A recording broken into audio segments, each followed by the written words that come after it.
Ashley, can you verify that you can hear me, please?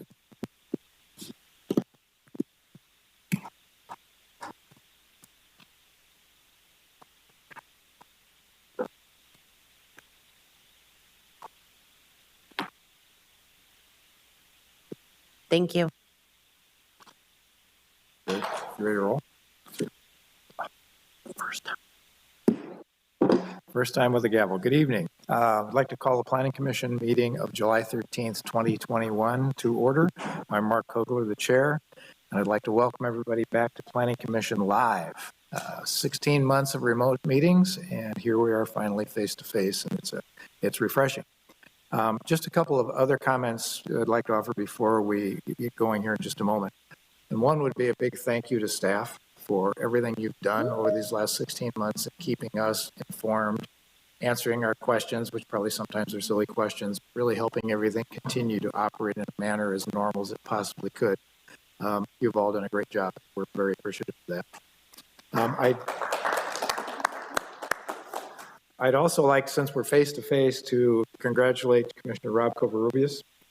Glad to have you aboard, most recent appointee, and then the reappointment of Commissioner Joel Neal and Joel's election as Chair Pro Tem as well. So thank you and welcome to both of you.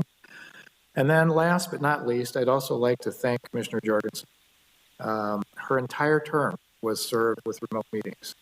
And after being a veteran of sitting through many meetings, I know she at times almost struggled with the inability to kind of see people and relate to people. But you did a masterful job, and you brought us through some very difficult issues, some significant decisions that were made. And so thank you. I think you deserve a round of applause also. Okay, on with the business at hand. Our next item on the agenda is the Pledge of Allegiance. I'm pleased to tell you don't have to hit your mute buttons this time. You can all talk. So let's stand, if you would, please, and let's do the pledge. Ready? Begin. I pledge allegiance to the flag of the United States of America, to the republic for which it stands, one nation, indivisible, with justice.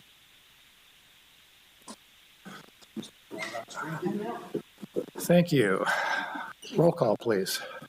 Chairman, you might check your volume, or maybe staff can check volume. I think it might help to raise it a little bit. I can be a little closer to the mic, too. Commissioner Covarrubias? Present. Commissioner Christensen? Present. Commissioner Davis? Present. Commissioner Gibson?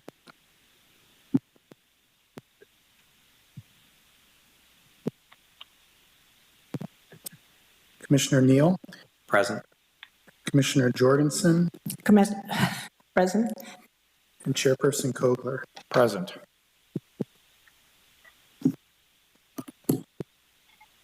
Okay, staff introductions, please. I'm Darren Nash, City Planner. With us this evening, we have Karen Jackson from the IT Department, Jessica Ferguson. We have Lori Wilson, Katie Bannister. Calling in tonight is Darcy Delgado. And also tonight we have the Assistant City Attorney, Isaac Rosen from BBK and Associates on behalf of the City Manager's Office. Very good, thank you.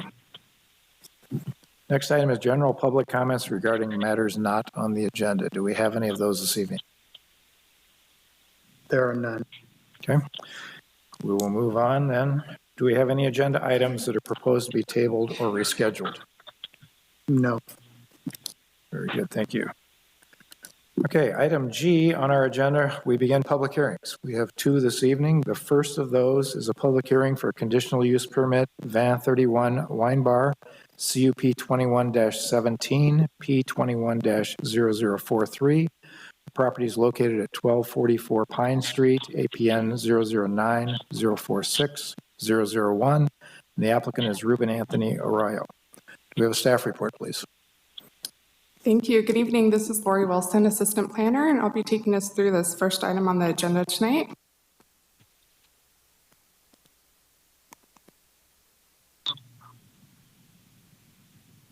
Sorry about that. Just a little bit of technical difficulties. It's on. It's not letting me advance. Okay, so our project before you tonight is Conditional Use Permit 21-17. So this is a request to establish a wine bar. It's an existing location on Pine Street. The request does require a Type 42 license from ABC, which is for a bar and tavern type use. And then along with that Type 42 license, that triggers a public convenience or necessity determination, which means that this item will also need to be heard by City Council. So the location is highlighted in white there for you. It's near the corner of Railroad and Pine. It used to be, I believe it was a T-Mobile site or use prior to this. There's a wine tasting room right there next to it on the corner of Pine and 13th. And on the second story above this location is commercial offices. So this location, it's located in our Uptown Town Center specific plan. It's on TC1. So in TC1, you can do a bar or a cocktail lounge with the conditional use permit. This use is really similar to other uses downtown of tasting rooms, which we have quite a few of. The difference with this particular use is that they want to be able to offer a variety of wine. So it's not just one local winery that's going in. They're going to have wine from all over the country as well as local wines. So because they're offering that variety, that kicks them into what we call a wine bar. And that's why this use permit's required. So the intent of the use permit is to make sure that they're compatible with their neighbors. As part of this use, like I mentioned, they have to have the Type 42 license. And ABC, when they need this license, they are required to notify residents, any residents within 100 feet. There was one in this case. I checked in with ABC. They did notify them. They didn't hear anything back, so they didn't get any questions or inquiries. This type of license, as mentioned, it requires that PCN determination. The reason being is because it's what's called an undue concentration in the city. The concentration is not just Type 42 licenses. So that's going to include basically any on-sale beer and wine consumption retail locations that don't include a restaurant. So that's also your gas stations, liquor stores, beverages and more. That's all included in this concentration that we're talking about. This particular business, they do intend to operate through the weekdays from 10 in the morning to 11 at night, and then on the weekends from 10 to 12. So those are the hours actually that ABC designated to this business. They do want to be able to offer just inside music, so kind of digital background music, and then have the ability to have like an acoustic guitar player come in. The use permit does have a condition on it that there won't be any sort of outdoor entertainment. Our police department reviews these use permits, and that's also what they're looking for. Any concerns that they would have would be related to outdoor entertainment. So they were fine with this, given that that condition is on there that restricts that. I just went ahead and listed a few of the Type 42 licenses in our downtown area. We currently have 6, so this would be number 7. Mostly, there's a couple on Pine Park. The furthest one out would be at the Paso Market Walk. So the recommendations that we're looking for from the Planning Commission tonight, we are recommending that they approve option 1, which would be approving draft resolution A, recommending approval of CUP 2117, subject to the conditions of approval. We are also recommending that you approve draft resolution B, which is recommending that the determination that public convenience or necessity would be served by the issuance of this license. And these recommendations would be going forward to City Council.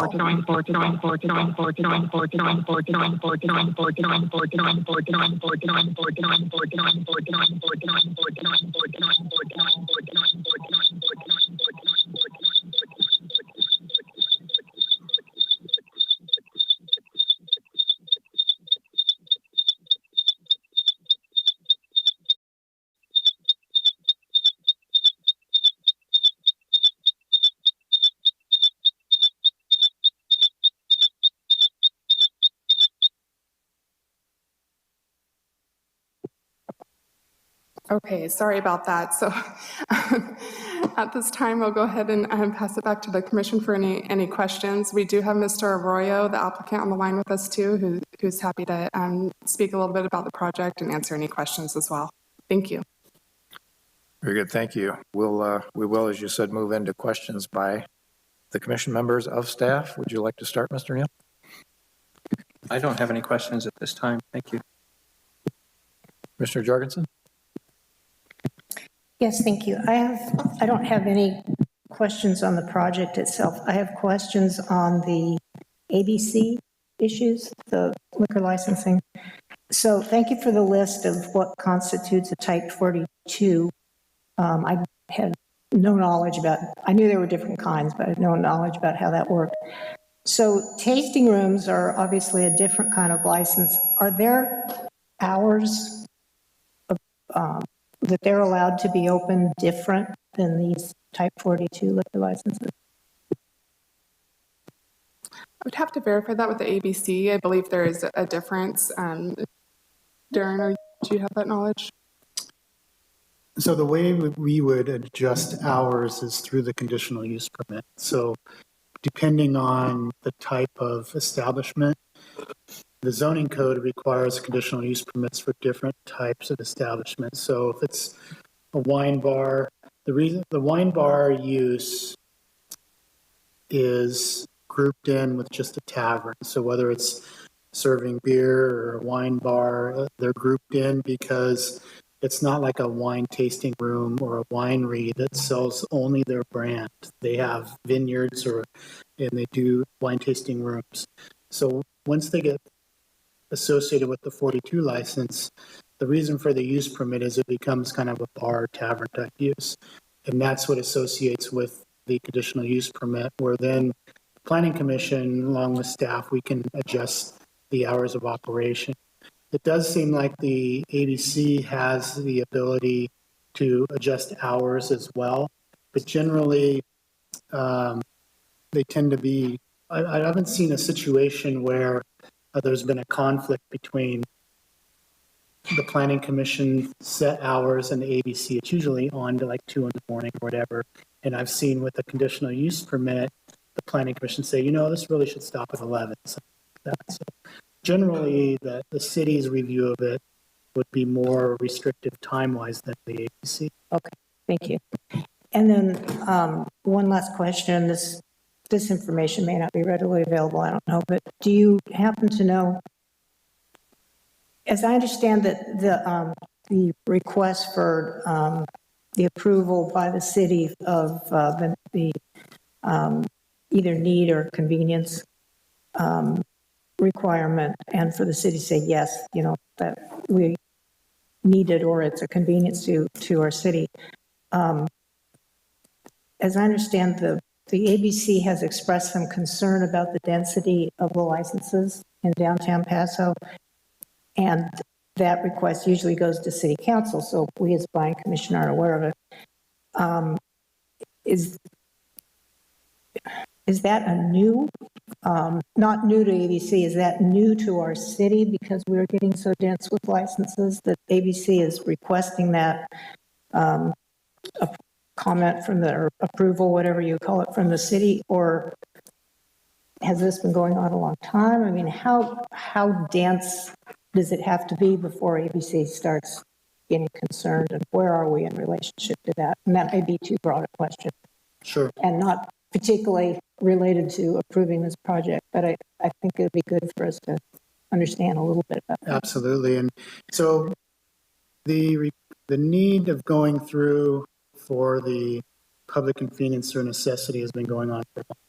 So because our downtown is kind of the heart of the entertainment, where we have the restaurants, we have the bars, we have the wine tasting rooms, and over the past 10 to 15 years, wine tasting and now breweries and things have all been more popular, where they're concentrating towards downtown. But as a city, that's really where we want them. We want to be able to have the vibrant downtown core, the pedestrian orientation, the later activities in the evening happen kind of in the downtown as opposed to out in the outskirts of town. So public convenience necessity has been going on for a long time, but generally they just go straight to the city council. So sometimes a PCN finding is needed for a business that doesn't need a conditional use. So for instance, a service station that serves beer and wine, they might need a PCN, but that doesn't need to come through the planning commission. So they've been happening over the years, just they don't come to planning commission very often. This use requires a conditional use permit, and rather than approving the conditional, well, first, the conditional use permit doesn't do them very much if they don't get their PCN finding approved by council. So in a case like tonight, we're grouping them together and we're taking the conditional use permit up to the city council and they can approve them concurrently. Similar to how we've been doing oak tree removals. Oak tree removals ultimately needs a city council approval. So a project that has an oak tree, we just take. So that's been different in the past, but we've just consistently started doing that over the past, well, really since Warren's been here. He's really wanted to see, let's just take them together so that if it doesn't get approved, then the use permit, then there's a question on the use permit. So that's really kind of the history of the public convenience necessity. In terms of the number of downtown establishments, I don't know that there's a specific tipping point. I think that really comes down to, is there problems with the number of establishments in the downtown? Is there elevated police department calls? Is there complaints or people coming to council saying this is out of control? I know that I recall on the news hearing about downtown San Luis and what was going on down there, and folks were concerned about that. So the policy decision of, hey, when should we not approve more establishments? It really comes down to planning commission, the city council working together with staff and the police department to say, hey, maybe we should think about the number of establishments, and the next time we get public convenience, maybe we're not able to make that fun. But it really is a city matter.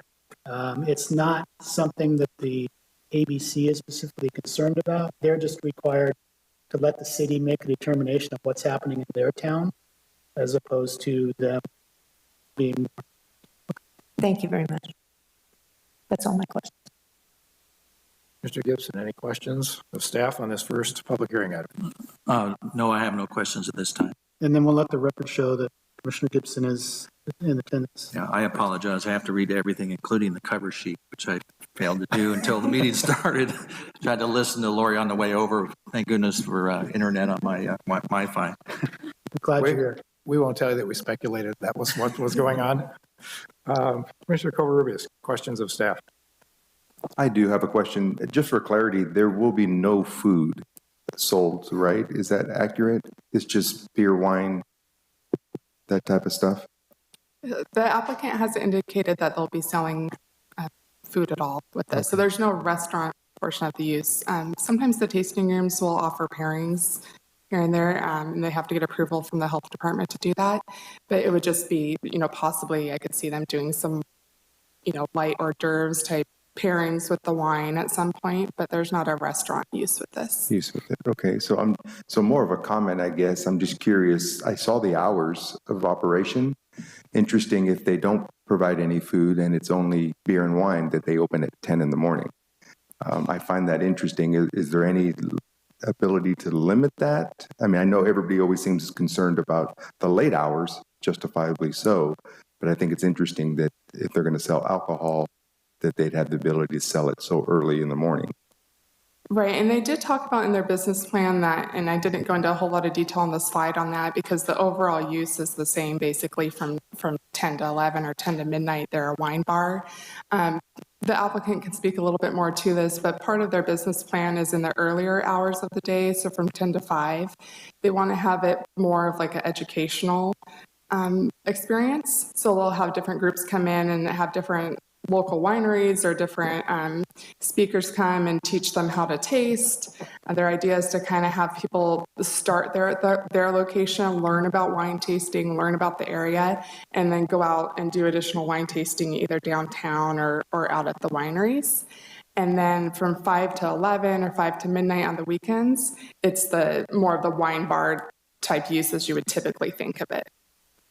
Got it. Okay, thank you for that clarification. No more questions. Thank you. Commissioner Davis. Let me get the sound on. I know there was reference in the staff report to private events, and maybe you or maybe the applicant can explain. Is the intention, you're limited to the occupancy of the building, there's nothing outside or no special event outside of the occupancy of the building, is that correct? Correct, yeah. So the conditions on the permit will restrict any sort of outdoor activities at all, whether it just be day-to-day usage or with the private events. What their thought is during the weekdays, usually when it's a little bit slower, they know some private firms that come into the area, and they want to possibly open it up to have those groups come in, rent out the entire tasting room during the week, when typically it wouldn't be so busy, and have those private events then. So, and it, like you mentioned, it wouldn't go above the occupancy of the building. There was another question, and it has escaped me, so maybe I can ask that later, unless I can find it here real quickly. Could you talk a little bit about parking? There was reference to parking, I guess because it doesn't change, there's no need for additional parking in this project. Right, so since they're taking over an existing space, they're not constructing a new location, then there's not a requirement to create additional parking. So their intent is just to utilize the downtown parking as it is right there on 13th and on Pine. I believe there's a public parking area across the way too. Okay, and then back to this special event, there isn't, correct me if I'm wrong, there's not a parklet there, so there would never be occupancy outside of the existing commercial space? Right, there's not currently a parklet there. I don't think that's likely would get approved right there on the 13th Street's pretty busy. Even if there was, for some odd reason, this use permit would restrict them from using one for any outdoor events. Okay, thank you so much. Mr. Christensen. I don't have any questions. Sherry covered the one about the events, so thank you. Thank you.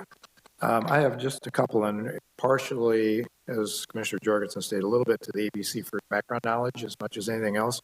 But I did pull the state statute to try to learn a little bit more. And it looks like when they review that, they actually look at a specific mathematical ratio of number of similar uses in downtown Paso Robles compared to the similar uses in the county as a whole. Do they report that number back to the city? Do we know over time where that balance sits? I can touch on that, Darren. So I did speak to the ABC on that, and they said that the limit is 19. So once the city got over 19 of these license types, so it's not just type 42, but a range of on-site license types where you don't have the restaurant use, basically. And once we got over 19 is when they started triggering the public convenience and necessity. And I believe we're at about 85 or 86 total. And again, that includes all, gas stations, liquor stores, beverages and more, those types of things. It's probably taking this way out of context, but that seems like a lot. But yeah, perhaps you could enlighten, not tonight, perhaps in the future you could enlighten us a little bit more about ABC and really what that ratio is and means over time. The only reason I say that is because I hear side comments from people in the community sometimes being somewhat critical of downtown just because there's so many drinking establishments and people would like to see more places of active commerce, retail, and so forth. That's why I was wondering what that balance is. But again, I don't expect that to see. So, another question on that, though, is I may have misheard what was said earlier, but did ABC come back with hours of operation? They did. The hours of operation that are on our use permit are from the ABC. Okay, because those are referenced in the staff report, but they do not match what the business plan is for the applicant.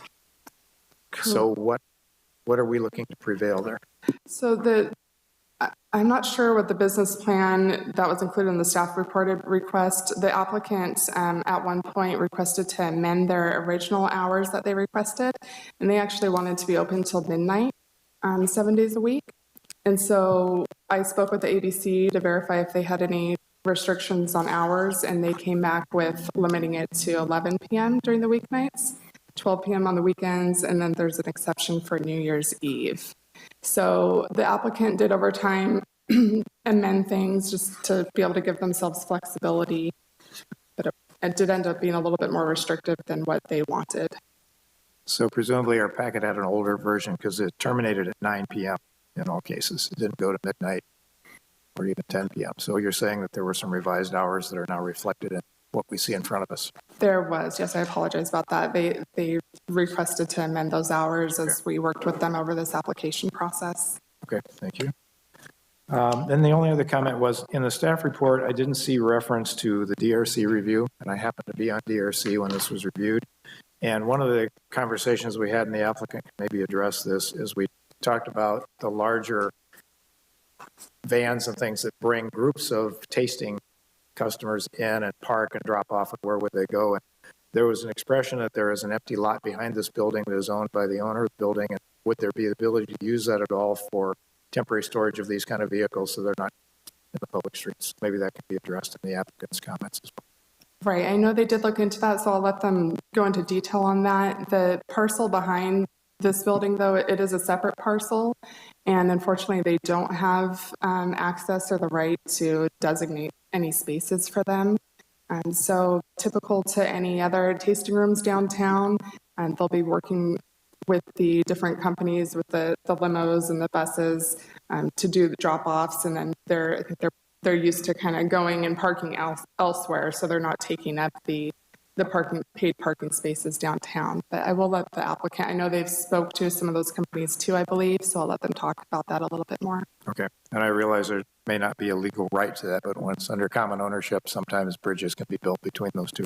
Right. Those are the only questions that I had. Any of the commissioners come up with any others in the meantime? Otherwise, we will move forward and open the public hearing on this. I think the appropriate, do I have to do this when I open a public hearing? I'm looking for advice. I don't have a gavel on my desk at home that I was pounding during every remote meeting. We will open the public hearing, and I think first perhaps a presentation by the applicant would be appropriate. Comments that you might want to make. Yes, thank you, Commissioners and staff.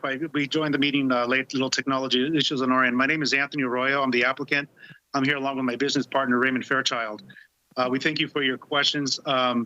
I think the first one that seemed to be prevalent was the parking. And I apologize, I believe it's Ms. Wilson who presented the report. We did talk to some limousine companies, and they have expressed interest in our business. Limo companies, from my knowledge of the area, they know where to stage themselves. We will encourage them, actually implore upon them not to park in front of our establishment or in the neighborhood or interfere with the commercial activity or residential activity that's near the area. So I would presume the limo companies know where to stage themselves, either nearby or perhaps a few minutes away from the downtown area, so as not to interfere with the traffic. Okay, thank you. There were some questions that the commission raised tonight relative to the serving of food, private events, and the hours of operation. If you would touch on those perhaps briefly. Yes, thank you. When we put this business plan together, the COVID protocols were still in place, but if those have been changed, and I know they kind of changed on a daily basis, we do anticipate serving charcuterie.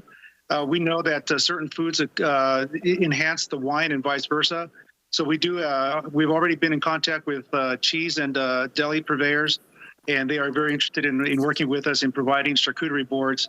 Regardless of the COVID protocols, we do anticipate providing those at a minimal cost or maybe just a very small amount at no charge to our customers. I believe the second focus was the hours of business.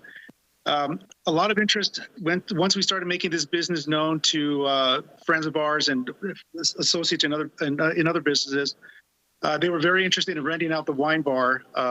The sommelier, that's another partner of ours, recently conducted a private wine tasting event at a residence in Southern California, and a number of those people were very intrigued and interested in the operation that he provided, the service he provided. As a result, one of the members that hosted the event is a partner of an attorney of a firm here in Southern California, and she has retreats in the Central Coast area, Cambria or Paso Robles, and she expressed interest in having a private event at our facility. And upon talking to Mr. Tucker, we explored that idea. We had the ability to meet with Ms. Wilson about 10 days ago and broached that subject with her. She was gracious enough to look at the what's allowed and permitted in that area. And after further research, we decided that it would be best to extend the hours of our operation. We don't anticipate being open until midnight or 11 o'clock every day, but if that need arises through special events, we would like that opportunity. I'd like to add, based on our knowledge of the wine bars in that area, a lot of people don't go to a wine bar at 10 or 11 o'clock just to go experience wine. They typically will go to a bar to have fun with friends, drink a variety of drinks. We expect our customers, clientele, to be ones who really want to understand and appreciate wines, especially those not sold or provided in the Paso Robles area. Okay, thank you. Does commissioners have any questions for the applicant? Hearing none. Do we have any members of the public who wish to comment on this? We do not, sir. We do not. Okay, that being the case, we will close the public hearing and bring it back to the commission for discussion. We can kind of run the line again. I'll start on the opposite end with Commissioner Covarrubias. No further questions. Okay, thank you. Commissioner Davis, questions, discussion points? No further questions. Okay. Mr. Christensen, No, I have none either. Thank you. Commissioner Gibson. I have a question for staff. So the impression was that they weren't going to be serving food at first, and now it sounds like they're going to be serving at least some sort of food. Does the serving of food or the non-serving of food impact this project or any licensing at all? No, just serving, like they mentioned, charcuterie or, just kind of pairings with wine is still considered a different use than having a full-on restaurant on site. So a lot of the tasting rooms downtown do similar things where they have, perhaps Vermont cheese or local cheese companies come in and they kind of switch it up and offer different pairings. So that would not affect this permit. Right. Thank you. Mr. Jorgensen. No comments. Okay, Mr. Neal. Just a question on the recommending determination of public convenience or necessity.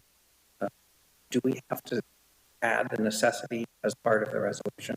Or can we just say public convenience? Because I'd have personally a hard time thinking that another bar in town is necessary, but it is convenient. So that is my question. Absolutely. The convenience messages could be relayed to the council. Yeah, very good. Any other discussion points? If not, I would suggest we're ready for a motion. We actually have two resolutions that I think probably have to be acted upon separately. If anybody is of such a mind that they would like to offer one of those. Well, I guess I'll go to World. I'd like to move to approve draft resolution A, recommending approval of conditional use permit 21-17, subject to site-specific conditions of approval. I'll second the motion. We have a motion on the floor from Commissioner Neal, seconded by Commissioner Gibson. Any further discussion? Hearing none, please call the roll.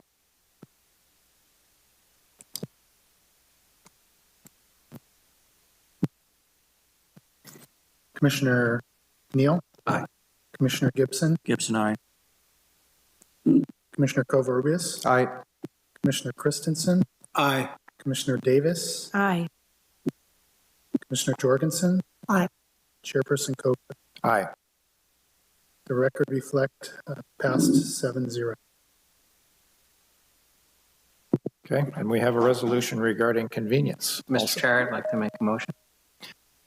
I'd like to recommend approval of draft resolution B, recommending the determination of public convenience would be served by the issuance of a type 42 ABC license for VIN 13 located at 1244 Pine Street.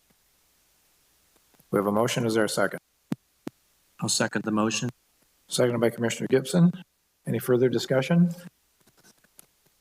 Seeing, hearing none, call for the question, please. Commissioner Neal, Aye. Commissioner Gibson, Aye.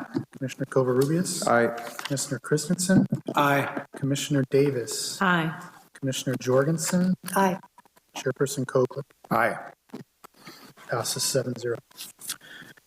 Very good. It's approved. Good luck. You're up above Thank you, us. gentlemen, and thank you, commissioners. I appreciate the vote of confidence. We will do you proud. We're vastly love the Paso Robles area, and we will make this business a success and make your votes. We'll take your votes into high regard, and we appreciate everything. And if I could, I know this may not be appropriate, but Elizabeth Hall, this is Anthony. You remember me from my days in Covina. If you're online, I hope all is well, and we look forward to seeing you in the future. Very good. Thank you. Thank you, General. Thank you, Ben. We'll now move into our second public hearing this evening. Public hearing for GTC Construction, PD 20-09, CUP 21-19, BPTM PR 20-0018, P20-0045. Property is located at 3051 Union Road, APN 025-371-029. We have a staff report, please. Thank you, Chairperson Cochler. So this project the project applicant is Garrett Thiessen Construction. As you stated, it is at 3051 Union Road. There are a number of applications that are associated with the project that you've already listed out: a development plan, conditional use permit, a vesting tentative parcel map, and the applicant is also requesting a private wastewater permit. The private wastewater permit does require approval from the City Council. So like the previous project, this also will be continuing on for City Council approval.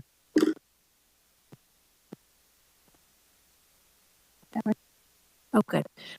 So location. So this is at 3051 Union Road. This is pretty close to across the street from Barney Schwartz Park.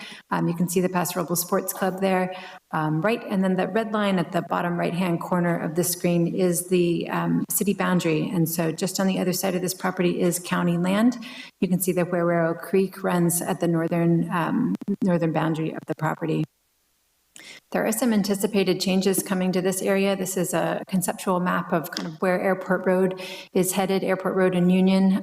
You can see Union Road will be rerouted where Union Road and Union Road currently there's a T intersection that would be smoothed out, and a roundabout would be placed at that intersection. You can also see the Union Road and Golden Hill. It's being called the Dogbone roundabout, which is set to go into construction this year. So Airport Road eventually would be bridged over 46. The project is there at that yellow star. It would not be impacted by this project or impacted by these changes, but just to give an understanding of how it fits into the larger changes coming to this area. Something else I should point out is that there's a red dashed line. I don't know if I can point. Does this point? Do we know? It does?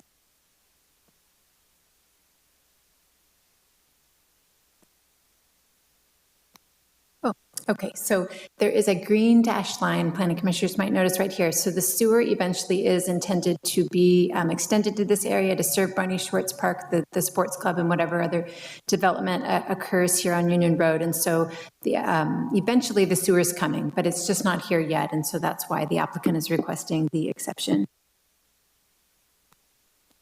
So the project is located adjacent to several city gateways. Both Highway 46 East and Union Road are considered gateways to the city. I'm going to show you some images of the gateway, but I'm going to point out some landmarks to keep us oriented. So to the north of the project, there's a kind of warehousey building, and so we'll be seeing that in some images.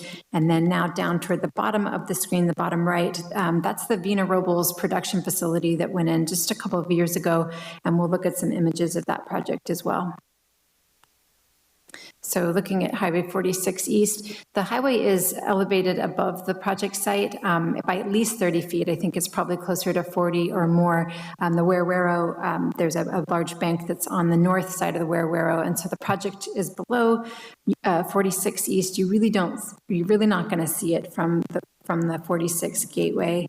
That building that I was pointing out, the kind of warehouse building, is there in that bubble. Here's a zoom in of that same building, and in the background you can see the Vena Robles facility, and tucked in where the trees are and kind of below where we can see is where the proposed development would occur. So not going to impact the 46 East Gateway. The Union Road Gateway, I did steal this picture off of the landscape architects for Vena Robles' website. You can actually see the project. I'll put that light on again. The project is in the background. You can see the drainage swale that we'll talk about in a moment in the background there. Thank you. And then, of course, the Vena Robles project in the foreground. You can see Vena Robles uses some split rail fence along their frontages, and we'll discuss split rail fences later in the presentation as well. But this is kind of what the gateway is looking like and how it's being developed currently, or it has been developed, in kind of the future of the Union Road Gateway. So the site does have some challenges to development. The first that we should discuss is the biological factors. This map came from a biological assessment that was prepared for the project. You can see there is both the Wewero Creek at the north extent of the property. In addition, there is a Blue Line Creek that runs kind of southwest to northeast on the site. And it does include some vegetation, and there is also a potential seasonal wetland the biologist has identified. The project actually avoids almost all impacts to these biological factors, with the exception of road improvements for Union Road. Union Road does have to be widened a bit there, and that will cause some impacts to the drainage, the seasonal drainage. There is also a floodplain on the site. This is a map from FEMA's website. The entire site is within Zone A, which is a 100-year floodplain, and so the applicant will need to work with the city engineer to address FEMA's regulations and the city's floodplain regulations for the project. The project is actually just on the outskirts. It is within the plan, but just at the border of the plan of the airport land use plan. It's in Zone 4, which is the outer approach departure zone. You can see the project there in yellow at the bottom, and the kind of pie wedge that it's in is Zone 4. In that zone, the intensity of the use cannot exceed an average of 40 persons per gross acre. There are conditions of approval there are mitigation measures, but also conditions of approval that would require the project to stay below that intensity. The project is also in a zone where there is some potential noise from the airport, but commercial uses are not considered sensitive noise receivers, and so there is no environmentally significant noise impact either. So the project is zoned C3 PD, that's the commercial light industrial zoning district, and also within the special conditions area F. The special conditions area F, those were established back, I believe, in the late 1980s when the zoning in this area that had previously been mostly, and actually is still largely kind of rural residential, as this area changes, the idea was to make sure that as businesses came in, that they were compatible with adjacent residential uses. All uses going into the C3 PD district, within the special conditions, do have to receive a conditional use permit to be established. The proposed use at this time is a contract services use. This is a general contractor, a concrete construction business that will be utilizing Parcel 2, which is the phase 1 of the project. The special conditions area F also requires screening between residential uses and commercial uses, and is also, there's some language in there about downtown revitalization. This project is a project that we would not want to see in our downtown necessarily, and so this is a good site for a project of this nature. There are some residences in the area.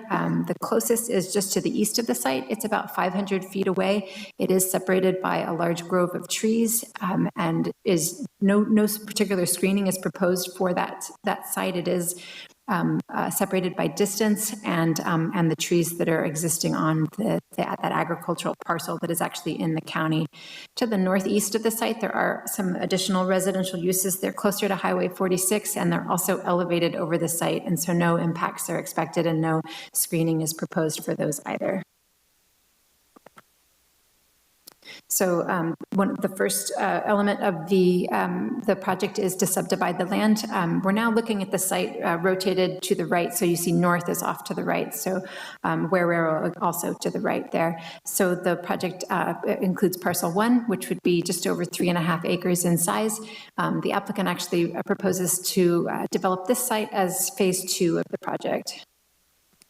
Phase 1 would be the development of Parcel 2, which is just under 3 acres. Typically, we want to see parcel lines coming off of roads at a 90-degree angle. The interior property line that is proposed comes off at a more of a skewed angle, and that is really to reflect the existence of the seasonal drainage. That's an area that can't be developed, and by putting it in sort of the side setback areas, it allows better use of each site, and also will hopefully protect that drainage a little bit better. So now moving into the site plan, again, we've got Parcel 1 and Parcel 2, and there is, as I stated, some biological resources on the site. The blue line here indicates a 50-foot buffer from those biological resources, from the Guerrero and the drainage and the wetlands that have been identified on the site. As you can see, the project has been designed to avoid those areas. It's, like I said, a 50-foot buffer from those resources. We're going to zoom into phase 1, which is Parcel 2, that more easterly parcel. Each parcel is proposed to have the same building constructed on it, but they are oriented a little bit different, and the site planning is a bit different. On Parcel 2, there are 22 parking spaces proposed. That does cover the size of the building and the proposed uses that are proposed. There is some fencing proposed at the rear of the property. The area in orange is proposed to be chain link fence with slats. That is required to be limited to the rear of the property behind the structure. There's an amendment that I'll discuss, and I didn't include a condition, unfortunately, in the resolution, but staff is recommending an amendment that would, this was discussed at DRC, that the fencing that kind of parallels with Union Road would be something more decorative. We usually recommend black metal fence to be where it's more highly visible, so that would be proposed along the sides of the building. In addition, as we saw in an image earlier, Vena Robles has used some split rail fence, and as this is a gateway and it's a transition between the agricultural and the rural residential uses to the east, staff is recommending there's a condition that would require split rail fence to be placed along the front property line within the landscaping area, and then adjacent to the seasonal drainage, kind of in front of the fenced area at the rear of the property. So now moving on to Parcel 1, which would be developed as phase 2. This is the more westerly property. There are 23 parking spaces proposed here, and just as in the previous parcel, that is adequate to serve the proposed building and the proposed uses. Orange fence, the orange line again would represent where the chain link fence with slats would be located to screen items stored in the rear of the property. The turquoise area would be where a more decorative fence would be required. And then the purple area, again, split rail fence along the drainage to help to protect the drainage, but to also give, to help with the transition between the rural area and the more built up areas of the city. So moving into the development plan, there are two almost 12,500 square foot buildings proposed, about 3,000 square feet of offices at the front of the building. You've also got over 3,000 square foot storage area behind those offices. The floor plan does show an open area for future expansion. I think that's to give the applicant some flexibility with how the building is used. That currently it is parked just for storage, and so if the area was intended to be used for something more intensive, additional parking would be required. In addition, there is a mezzanine, a second story that's just over the office area that is not quite 2,500 square feet. Moving into the exterior of the building, this is a concrete tilt-up building or buildings. The applicant is a concrete contractor, and I believe tilt-up buildings are his specialty. I believe we have a representative for the applicant here this evening who can speak to that. But as you can see, it's an interesting mix of materials, highly detailed and articulated building. For such a large building, it's great to see so much effort being put into making an attractive building. Similar to Vena Robles, you've got the core 10 panels, you've got the horizontal siding, and then a mixture of concrete and stone veneer as well. Looking at the elevations, this is the elevation that would face the street. The sign is proposed for Parcel One, and that would fall within the guidelines of the sign ordinance. It is within the size, and the DRC did endorse its design. So looking at the east and west sides of the building, as we move to the back of the building, there's less detail. That is something that is encouraged, or more detail is encouraged toward the front of the project by the industrial design guidelines. And you can see it kind of transitions to a more utilitarian space towards the rear of the building. And finally, at the actual rear, it's a very utilitarian space with roll-up doors and no real detailing or mixture of materials. So moving into landscaping, this is phase one. One of the requests that the DRC made when they heard the project was to see more detailing on the landscaping. So the only landscaping that is proposed is kind of forward of the building or forward of the back wall of the building. The rear where there is a storage yard is not proposed to have a formal landscaping, and then the drainage channel would be left in its natural state, which we certainly want to encourage for its environmental value. There is a mixture of ground covers and shrubs and trees, and I'll show you some of the materials that are proposed in a future slide. For phase two, which is Parcel One, similarly, just landscaping, formal landscaping in front of the building and around the parking area. So here's a look at the plant selections. You can see what's proposed within the bioretention planters, some bunch grasses and so forth.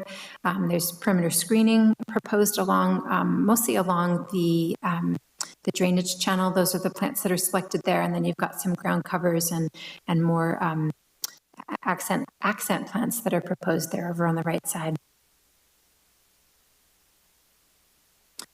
There is a multitude of, there's a lot of trees proposed on the site, and these are some of the species that are proposed. Got some flowering accent trees and then street trees proposed there as well. So as I mentioned, the project does propose to use a septic system until the sewer becomes available. There is some septic leach fields proposed for Parcel 2. You can see them there in orange, and you see both the initial leach field and then a 100% expansion area in case there were issues with the first leach field, and so the applicant is providing those spaces. These are outside of the biological buffer area and do comply with the state order on septic systems, the Regional Water Quality Control Board standards to keep septic systems away from creeks and other drainages. Parcel 2 has two different areas where the leach fields are proposed. The more northerly, on the right side, that would be the primary leach field, and if it ever needed to be expanded, you've got an area there on the left.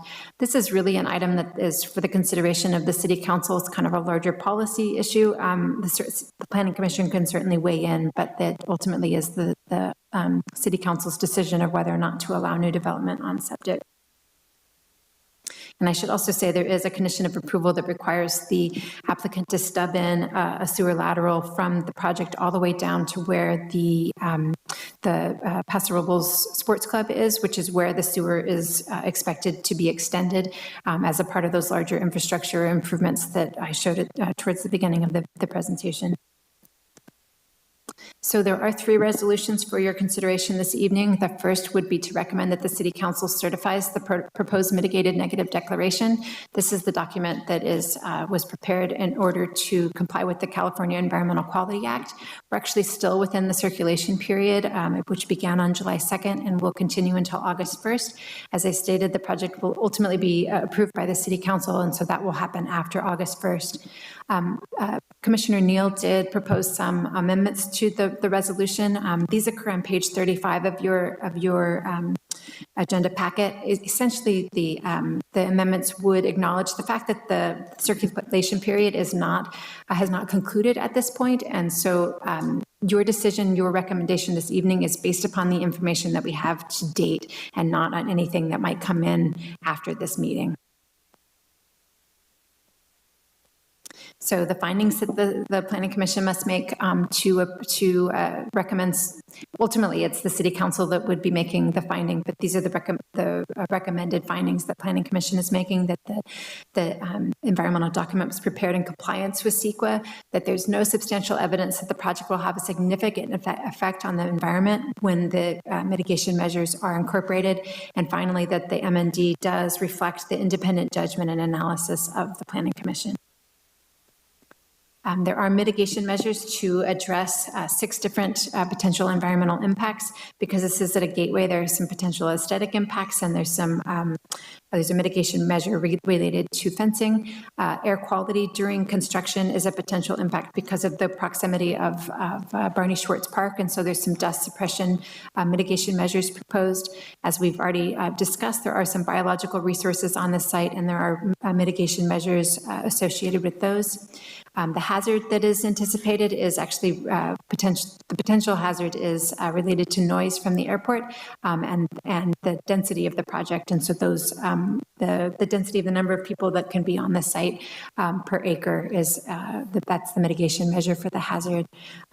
There are impacts proposed to the seasonal drainage, and so there's some hydrology impacts that are mitigated.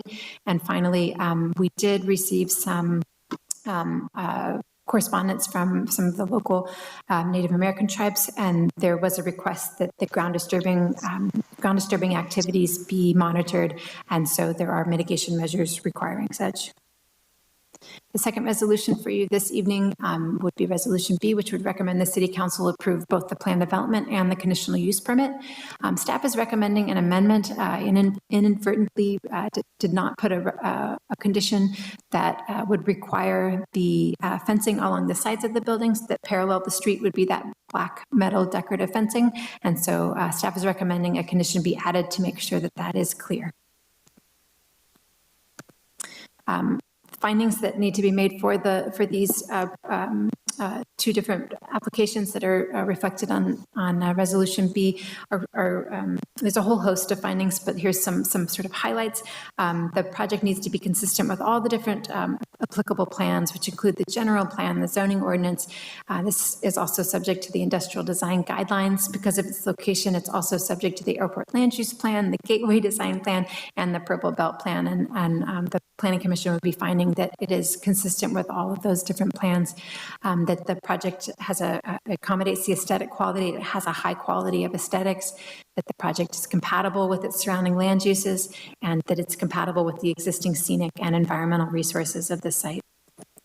The conditions of approval do include some conditions related to phasing. As I stated, the applicant proposes to develop Parcel 2 first, and then Parcel 1 would come at a later time. There is some timing proposed within the resolution. The conditions of approval would allow the establishment of contract service uses on each parcel. Contract service uses are generally general contractors, but it can include things like exterminators or janitorial services, that kind of thing. And so the resolution is written to allow that establishment of those types of uses on both parcels. The signage for phase 2 would require DRC review because we don't know what that sign will look like. There are, in addition, some conditions related to the airport. There are standard conditions related to recording a navigation easement and using materials that wouldn't impede the sight of pilots flying nearby, and that wouldn't allow the building to get too tall. There are some conditions related to floodplain management, and then, as I mentioned, the sewer does need to be extended down Union Road. So Resolution C is to approve the vesting tenant of parcel map. This would subdivide the property, as we've already noted. There are findings, similar findings to what is required for the PD and the CUP, but in addition, the state does require specific findings for the approval of subdivisions.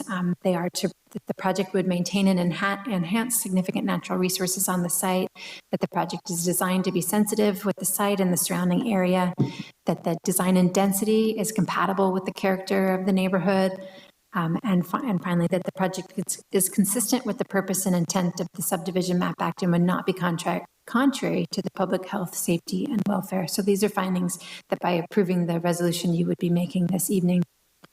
There are not too many very specific conditions. They're actually very similar to what's the conditions of approval for the CUP and the PD.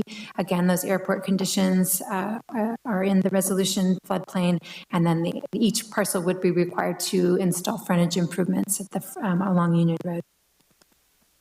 So staff's recommendation is to adopt all three resolutions. As I noted earlier, there are proposed amendments to both draft resolutions A and B, and draft resolution is not currently proposed to be amended. That does conclude staff's presentation. I believe there's a representative of the project here with us this evening, and as always, staff welcomes questions from the Planning Commission. Very good. Thank you, Katie. You covered a lot of ground in that presentation and did it in a very clear and concise manner. Appreciative of that. Questions that the commission members may have of staff? Mr. Neal? Katie, on draft resolution B, the amendment, was that limiting it only to a black metal fence? Because as this person happens to be a concrete contractor, he may want to do a concrete wall, which might go with the building. So So as written, it says it shall be black metal decorative fencing or similar to the satisfaction of the Director of Community Development. We could certainly change the language. My intent was that it be something more decorative than chain link with slats, and that if something different than black metal is proposed, that staff could approve it. Okay, thank you.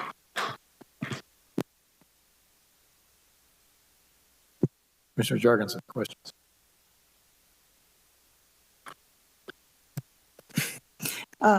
Thank you. I just have one question about the HVAC equipment on the roof. I appreciate that the elevations seem to be representing it very accurately, and but I didn't see that there was a roof plan in our drawings. Not that there usually is, or that it's required. But it's hard for me then to gauge, looking at the front elevation, how far back that equipment is. And so if the visibility of it would really be a factor. So I guess, actually, it's probably a question for the applicant rather than staff, unless staff has considered that issue. So the standard conditions of approval do require that rooftop equipment be screened. I believe that these are in a well, and I believe the applicant is also here this evening and can address it a bit better.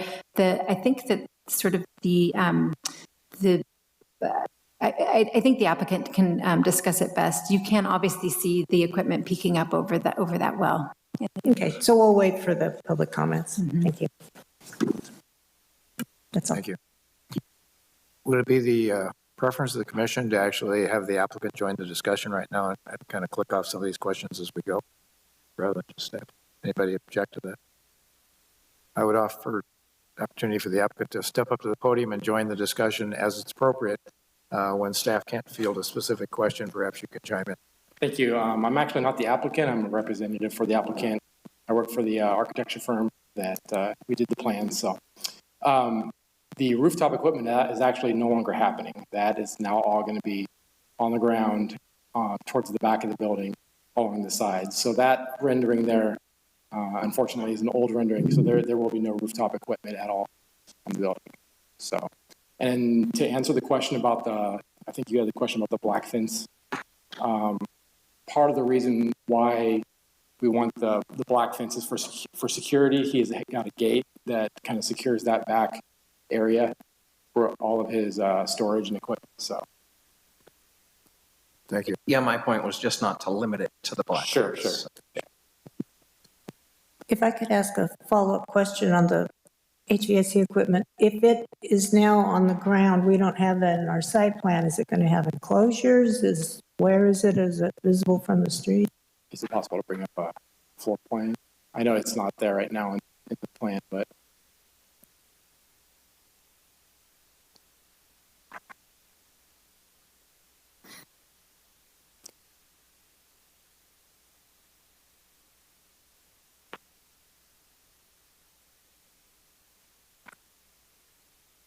Or a site plan.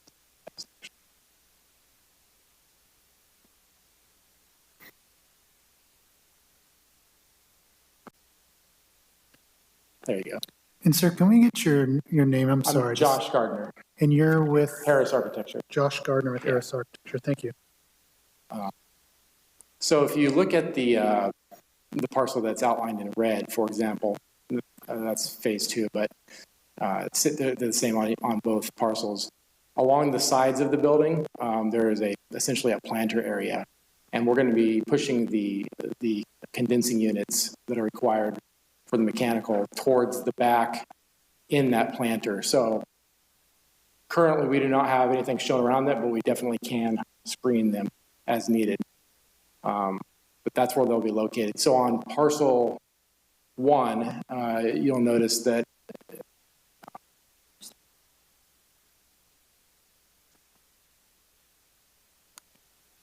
I have to hold down. That'll be about right there. They're going to be located right there. And on Parcel 2, there.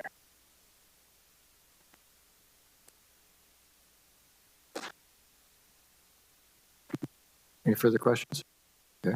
Mr. Gibson. Thank you. So on Exhibit A on page 57, I saw a term that I had never seen before. It was called a navigation easement. And I tried to look it up, but I didn't see any particulars. So I'm assuming that an navigation easement is an airspace easement. And if that being the case, I understand with a proximity to the airport, but I didn't see any details of what the navigation easement would be. So could you maybe embellish or go into some more detail on that? Sure. There is a standard easement that we use for all projects that are within the airport land use plan. I believe the city engineer is on the line and might be able to speak to the particulars, but you're right, it is associated with air travel. And the navigation.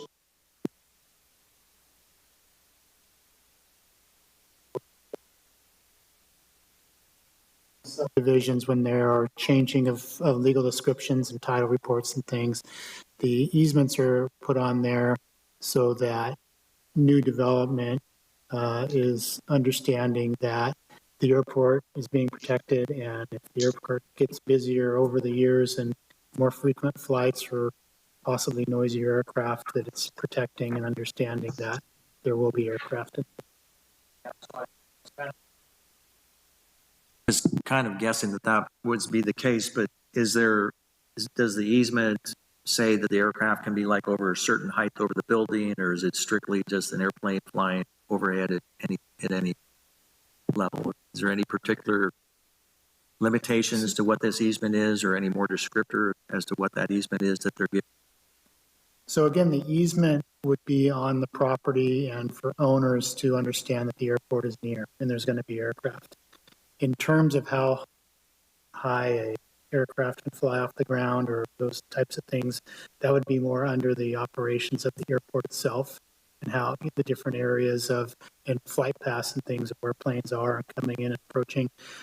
But this isn't specific to the aircraft operation. It's more, hey, there's an airport nearby and it could be noisy. So you can't necessarily bring complaints to the city because of aircraft noise. And did I understand staff's response that the navigation easement is somehow codified in ordinance, that somebody could look it up and see what that all entails? Yeah, there is language for the typical navigation easement. Okay. My second question had to do with the sewer main, I had noted, and I was trying to do my best to imitate Commissioner Neal in reading the plans. I even got my magnifying glass out to try and look at the plans. So I was trying to figure out, just to be clear, what I'm hearing tonight is that the sewer main that the applicant is being asked to put in is going far past the boundaries of their property. It's going to be going all the way to the west to the front of the fitness center, the tennis club, where there's going to be a lift station in the future. Is that correct? David Athy, are you on the? Hi, Commissioner. This is David Athy, City Engineer. So the lift station, there's a piece of property that the city acquired from the tennis club back when it developed. It's a triangle piece, and that's the planned location for a lift station that will drain basically North Chandler Ranch, Barney Schwartz Park area, this whole drainage bowl that this area sits in. Also, we're planning to collect the wastewater from Vena Robles and Hunter Ranch Golf Course and properties in that direction down to that location. We haven't yet, we were waiting for North Chandler Ranch to develop that lift station. So when the paving went in for Union Road, the city and worked with both Mr. Thiessen and the owner of the water park to extend dry lines to the east. So Mr. Thiessen will be connecting to the line that has already been extended from the triangle piece, which is kind of between those two tennis courts that you see there, I believe. So that's the plan. And once that lift station goes in sometime in the future, Mr. Thiessen and the other landowners that are here will be required to connect. And that's kind of the overall plan. So as these parcels are developing, we're having them put in their dry lines. The city has put in a force main up to Union Road, up to where just about the new fire station is located. So we're moving forward with this piece by piece, and we anticipate the final lift station will go in with, like I said, North Chandler Ranch. Okay, thank you for your response, David. So just to clarify, because I was just trying to wrap my head around what we were proposing to ask the applicant. On page Exhibit C3, it indicated that the extension was 712 feet plus or minus, which again, I was trying to figure out where 712 feet would go. So did I understand staff's response correctly that the applicant is not bearing the entire cost of that 712-foot extension, that somehow that the owner of the Ravine Water Park is also picking up the cost of the sewer main that's going in front of his property as well? A portion of it, I believe that it wasn't extended all the way down. The Ravine Water Park extended it from the Paso Robles Sports Club toward his property, and Mr. Thiessen has extended it from his property down to that connection point. So each are extending it about the same amount of distance. Okay. I guess my comment, and it'll be just a comment, not a question, is I was just trying to ascertain in my mind if asking an applicant to put a sewer main in 712 feet was appropriate, or if there was some sort of cost recovery or sharing of that, seeing as it was going far beyond his property. I completely understand and support the idea of extending the sewer main and then at some point in the future, hopefully sooner than later, that the septic systems would be abandoned and switched over to the sewer. But with just more of a cost, appropriateness of cost that we were asking the applicant to take on. So that would be my comment. Those are all my comments. Thanks. I would just like to add, Mr. Gibson, so that the applicant, any applicant in the city that has to extend a sewer. It's not atypical that this happens. If there are other entities that could connect to that sewer, then this applicant could submit a request for sewer reimbursement district. So anybody that would connect, I guess the properties that could connect would have to pay a portion of the cost for that line. So that's allowed for in the municipal code for any applicant in the city, and Mr. Thiessen could do the same. Thank you, David. Thank you, Commissioner Gibson. Mr. Christensen.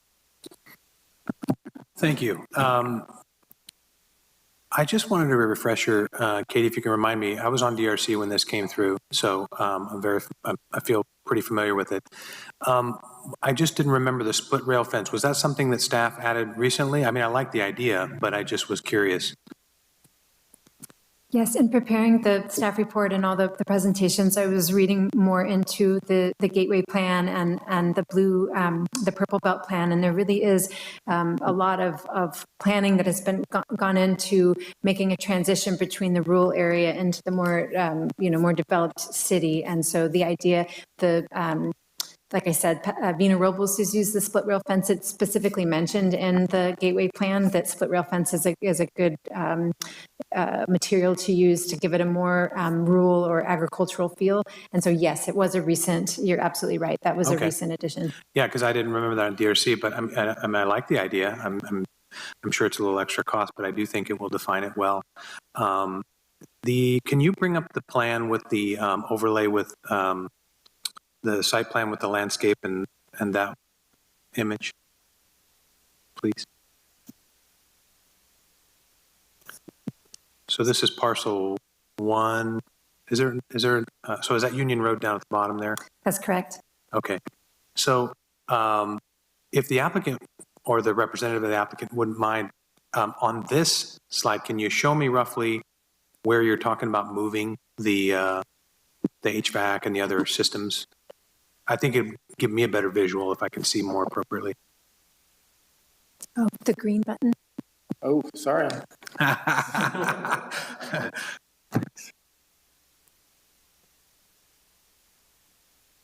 there. Okay. So what is planted there now? But you guys would, obviously staff would need to approve or work with them on the screening for that. Is that correct, Katie? That's right. There is a standard condition of approval that any ground-mounted equipment does have to be screened. And so we would work through the building permit process. Okay. Yeah, and I don't know that this matters much, Commissioner Gibson, but I had to refresh myself. But I think navigational easement, I think it's 1,000 feet for light aircraft, and then it's 1,500 in that zoning for larger aircraft. And the larger aircraft have certain standards that they have to be out of the area at a certain altitude by a certain distance outside the airport. That's just my recollection from the days I used to fly. So, and it's just telling people that, look, you're building within an easement where people have the right to the airspace above you. Anyway, I like the project. I think the building looks great. I am a little curious about the ground base change and why we are getting at this point, but I do feel that staff can probably manage it. She's obviously feels very comfortable with it, and that's it. Thank you. Thank you. Commissioner Davis.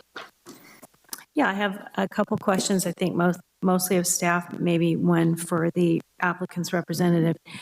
Just a simple question, Katie, have we received any correspondence from any neighbors in the area that we didn't see in the packet?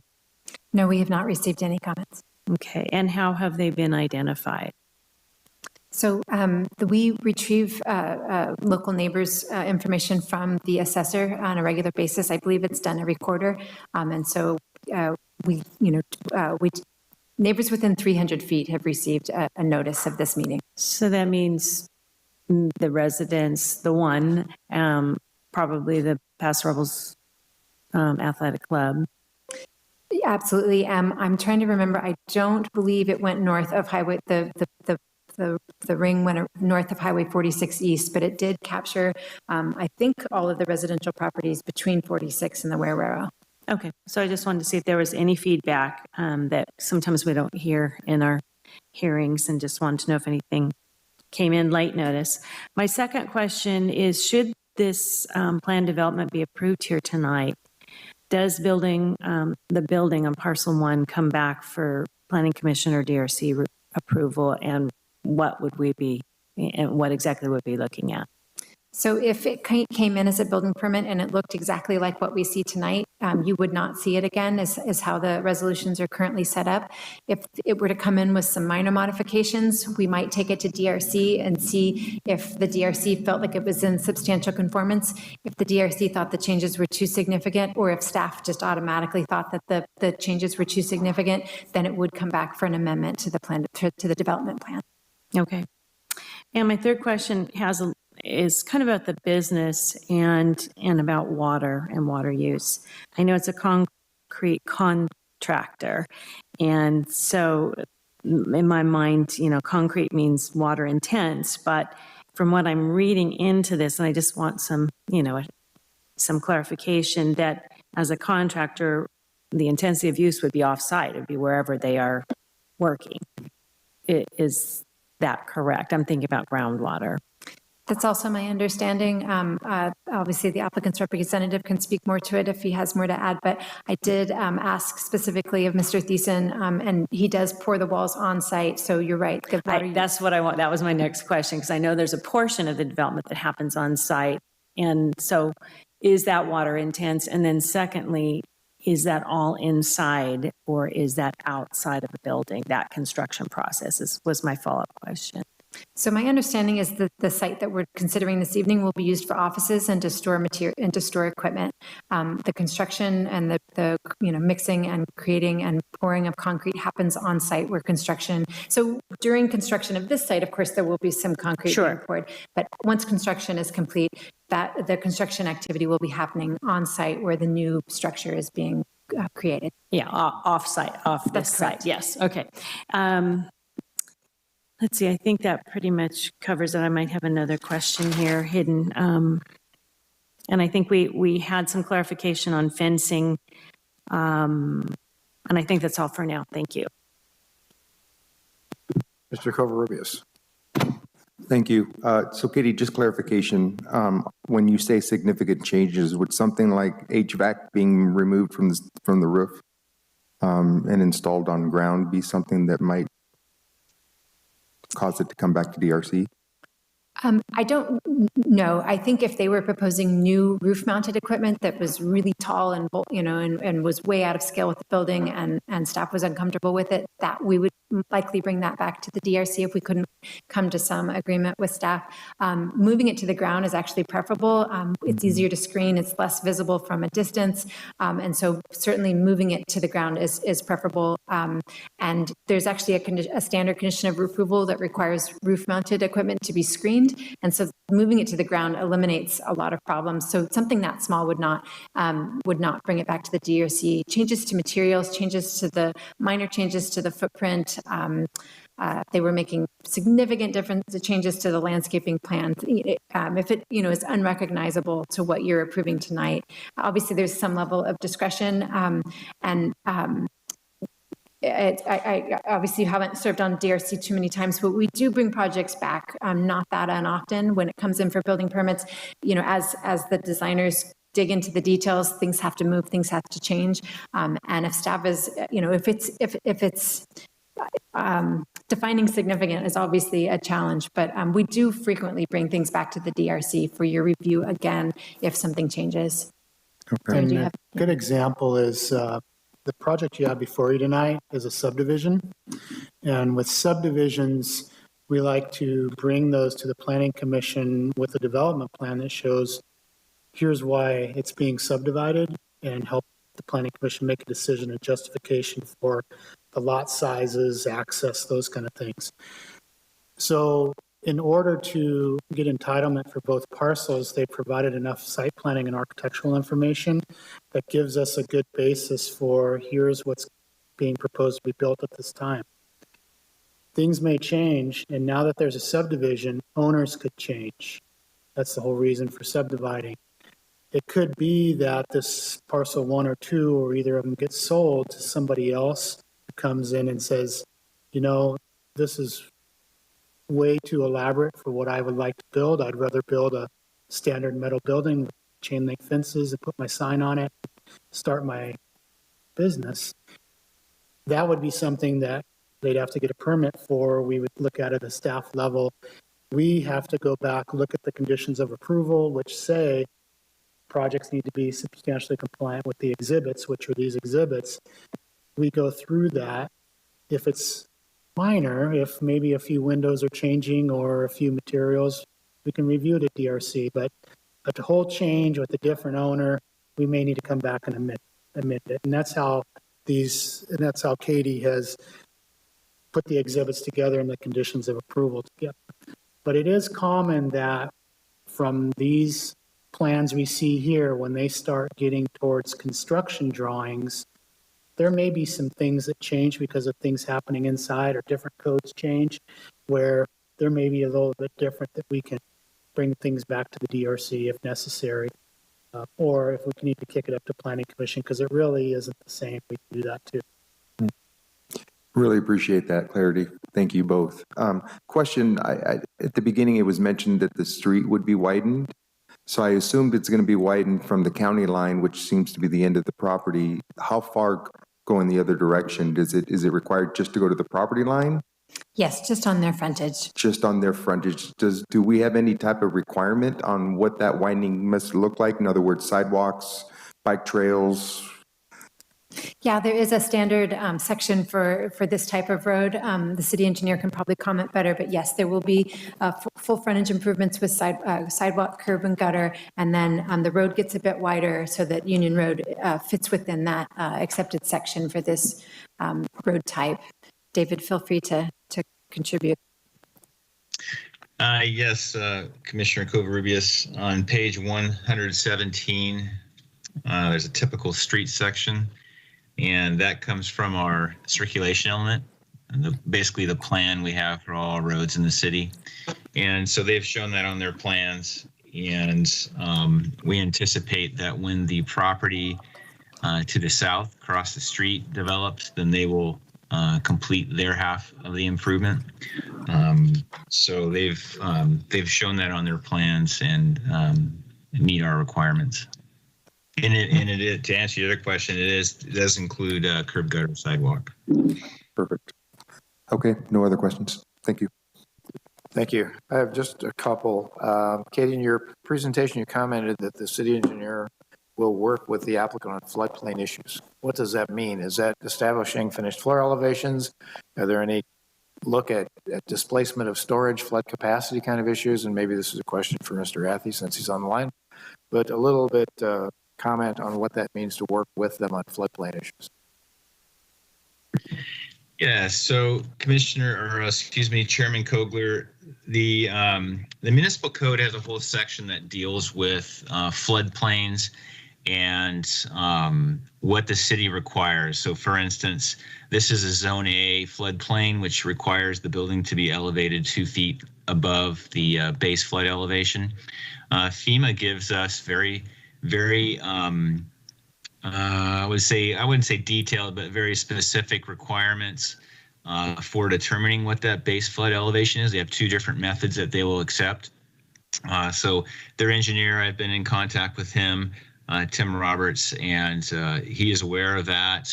He has provided a preliminary study of this area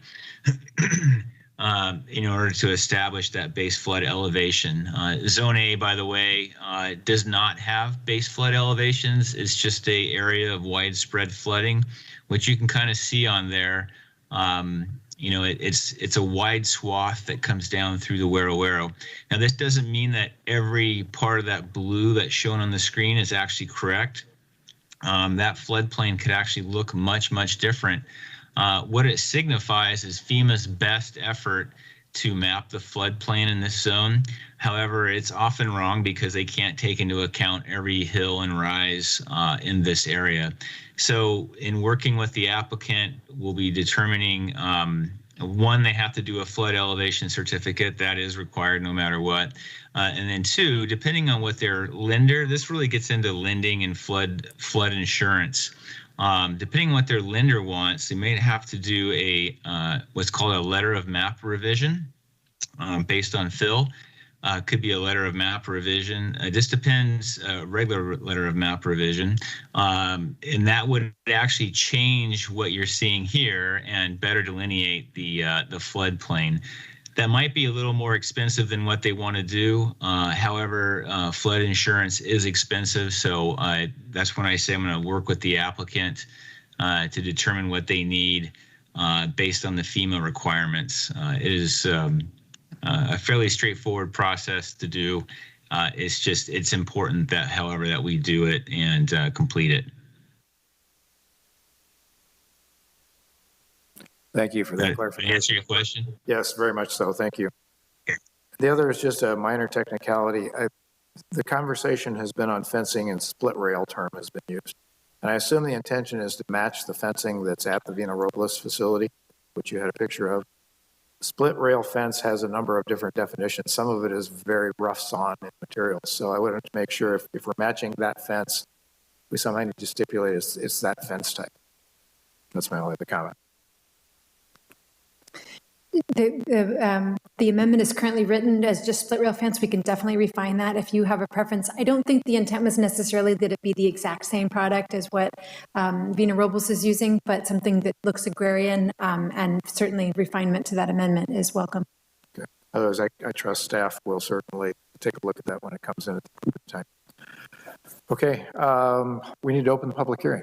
Consider the public hearing now opened. Do we have comments from anybody outside? No, sir, we do not. We do not. Are there any other comments that the representative of the applicant would like to make? Katie's been working through her process of getting this ready, and really nothing on the exterior of the building has changed at this point. And I'm probably like 75, 80% ready to submit for permit.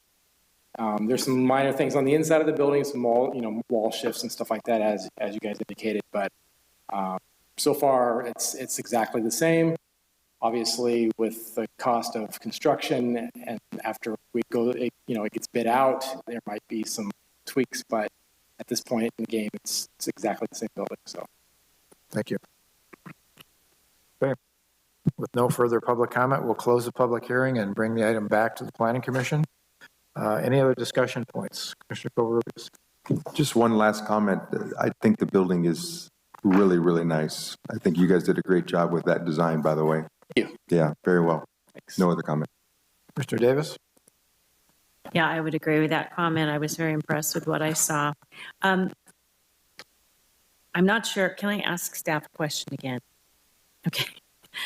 Maybe I should have asked you when you were up there. So the walls that are constructed is out in the back or in the building? Is that your understanding? I'm just thinking noise, construction cost and noise. So you're asking if the concrete tilt up, or is that on the exterior? I'm sorry. For the walls that they're building, not while this project is developing, but their active business, is that inside the building or outside the building?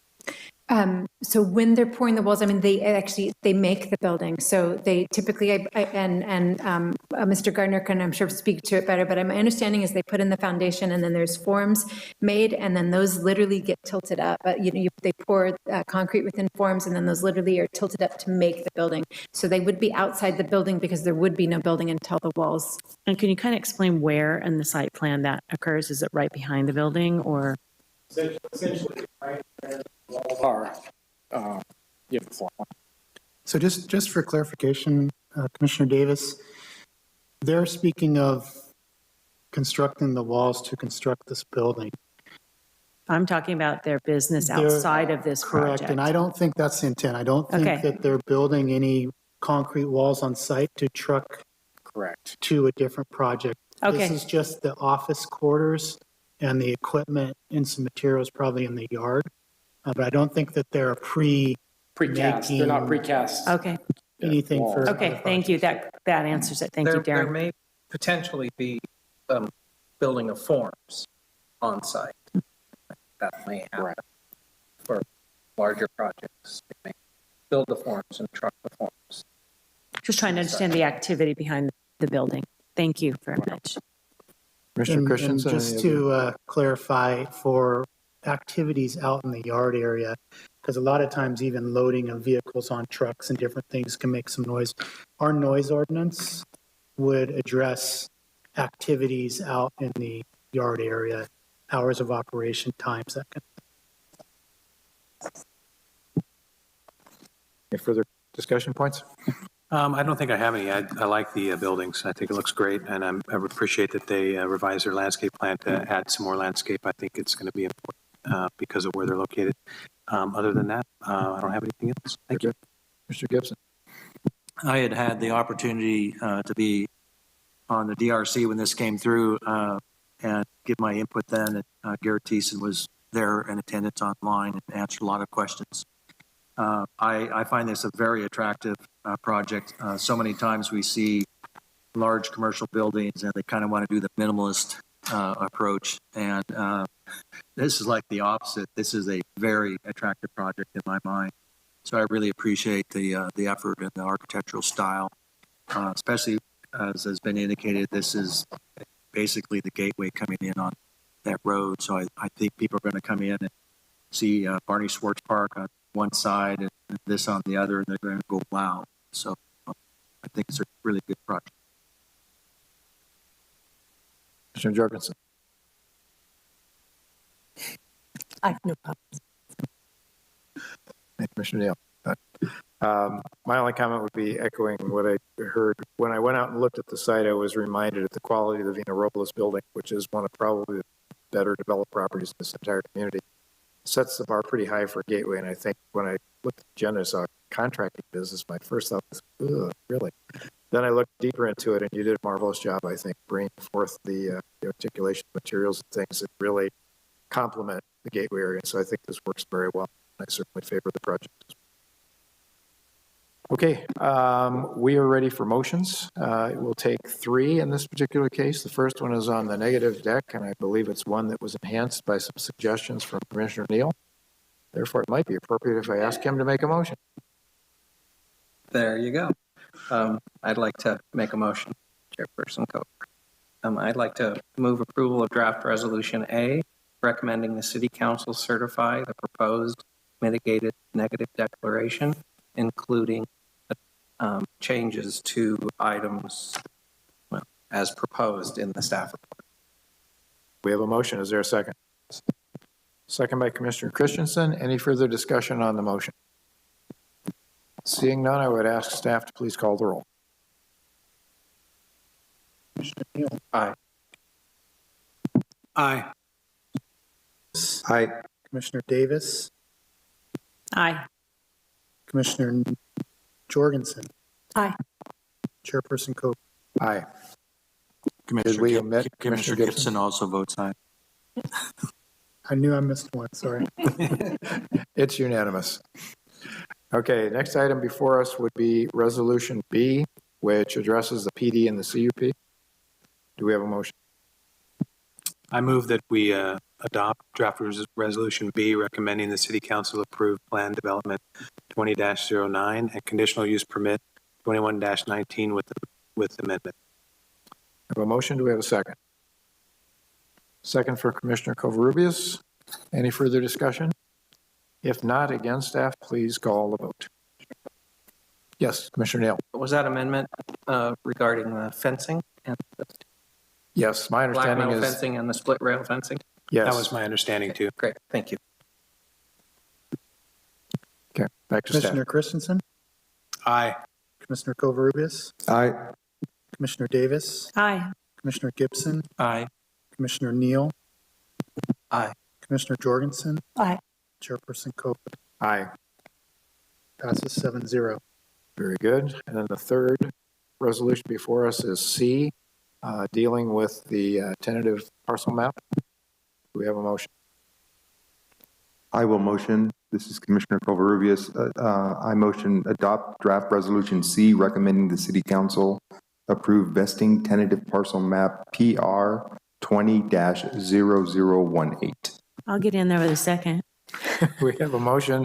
We have a second by Commissioner Davis. Any further questions, discussion on this item? Seeing none, would ask staff to please call the vote. Commissioner Covarrubias, Aye. Commissioner Davis, Aye. Commissioner Christensen, Aye. Commissioner Gibson, Aye. Commissioner Neal, Aye. Commissioner Jorgensen, Aye. Chairperson Coker. Aye. Passes 7-0. Great project. Good luck. I look forward to seeing it go in the ground. Excited to see it done. Okay, that concludes our public hearings for tonight, which we got through pretty cleanly with not a lot of technical issues. Next item is discussion items by staff. Do we have any? So no discussion items this evening. Okay. Then we will move into the consent calendar. And we have two items there. The first is new street names for vesting tentative tract map 3098 Union Prospect. The applicant is MBS Land Surveys. Do we have a staff report on this? Comment on this? It's a consent, so we Questions are of able to commission ask, to staff. we are able to answer Gotcha. questions if you'd like. Okay. Mr. Gibson, do you have a question? Yeah, I was just curious. So I'm pretty sure I know where this is. There's just one street, correct? Correct. Okay, but so basically there's a proposed name, and if for some reason staff or somebody doesn't like that, then we pick one of the other ones. Is that how this works? Correct. So we pre-check with the county, with the fire departments, just to make sure there's no conflicts. So there's an alternative, or if we decided for some reason that the planning commission decided that the first item, the first choice wasn't acceptable, there's a second choice for you to approve. Thank you. Okay. Any other commissioners have questions of staff? Street names. Just a comment, I've done a number of street name approval requests to the county, and it is not the easiest thing to do because as 9/11 has, or 911 call centers or response has progressed, the county is now saying that there can only be one street named Catahoula. So as such, it's sometimes difficult to actually find a name that nobody's used before. So It can be challenging. I have to look that up. I have to say, Well, and my only comment, I did the same thing. I don't want to get into street naming at all, but 2 out of 3 of these are canine names. The one is the state dog of Louisiana. That's the proposed choice. The other is any breed of energetic working dog developed in Australia. That's a Kelpie, in case you were wondering. And then Pickett, who knows? So I don't want to wade into whether or not the names are appropriate or not, but it would seem like they don't have a lot of relationship to this specific geography. I'll leave it at that. So we need a motion to approve a consent agenda item, or do that all in mass? So I think along with the consent is DRC minutes. Yes. Okay, that's why I was asking, do we put those together? Okay. Yeah, the other item we have before us is DRC minutes from 2 meetings. Meetings in June 21 and June 28. Are there any changes at all to those? Yeah, I had a question. Mark, I think you were at that meeting. At the very long sentence, the very end of it, it says the materials of the new sign match materials of the existing wall sign for Broken Earth Winery. Isn't it matched materials and color? Correct me if wrong. Yes. I'm wrong. Can we maybe add that? Yes, we can add the word color to those minutes. Okay. Very good. Any other That's comments? all I had. Okay. If there are no further comments on those, would it be appropriate, I'm asking Darren, for us to offer one motion to approve the consent items? Okay, I would look for that motion. I'll move that we approve both consent items. I'll second that. Motion by Davis, second by Christensen. Any further discussion? All in favor? Can we do this by consent, or we need to roll call this? We can do roll call. Roll Commissioner call. Davis, Aye. Commissioner Christensen, Aye. Commissioner Covarrubias. Aye. Commissioner Gibson, Aye. Commissioner Neal, Aye. Commissioner Jorgensen. Aye. Chairperson Kobler. Aye. Thank you. Other reports. We've got a few, the Housing Opportunities and Strengths Committee, an update on that activity. There's been several meetings that have been postponed lately. Yes, and, we're working on various programs, come back to the Housing Constraints Advisory Committee, working on the zoning code rewrite as well as some accessory dwelling unit language to be in compliance with state. And we're just taking the time to kind of work on it at staff level with our consultants to make sure that we have some good information to bring back to housing constraints. We just think it's a little preliminary to bring it to there. Warren's also been on vacation, so when Warren gets back, I'm sure he'll have some other things he'll want to bring to the committee. So we've postponed a few. So we'll be getting back out to the committee on upcoming dates for the next. Very good, thank you.